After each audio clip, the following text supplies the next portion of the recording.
ইন্নামা ইউওয়াফাস সাবিরুন আজরাহুম বিগাইরি হিসাব। যারা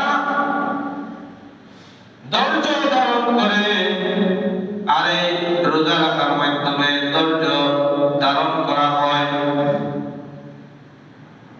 আজরাহুম বিগাইরি হিসাব, আল্লাহ রাব্বুল আলামিন তাদেরকে বেলা হিসাবে তাদেরকে তাদের উজরত দিয়ে থাকে।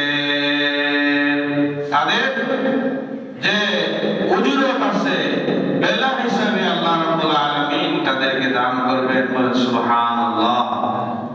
ইন্নামা ইউওয়াফাস সাবিরুনা আজরাহুম বিগাইরি হিসাব। এই রোজা রাখার মাধ্যমে মানুষের ধৈর্য পরীক্ষা করা হয়। যারা সবর করে, সবরকারীদের সাথে আল্লাহ রয়েছেন। ইন্নাল্লাহা মা'আস সাবিরিন। যারা ধৈর্যশীল তাদের সাথে আল্লাহ রাব্বুল আলামিন রয়েছেন। আর রোজাদার ব্যক্তিদেরকে আল্লাহ রাব্বুল আলামিন বলেছেন ধৈর্যশীল। কারণ ধৈর্য ছাড়া কোন মানুষ রোজা রাখা সম্ভব নয়।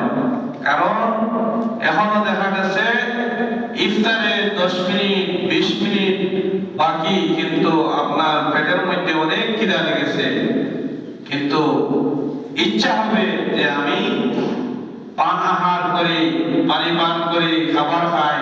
কিন্তু এই সময় যারা ধৈর্য ধারণ করে তারাই সফল কাম হয়ে যায়। বলেন সুবহানাল্লাহ। সবর এবং ধৈর্য, এই যারা ধৈর্য ধারণ করবে তাদেরকে আল্লাহ রাব্বুল আলামিনের কুদরতে হাত দিয়ে তাদেরকে তাদের উজরত দিয়ে দিবে।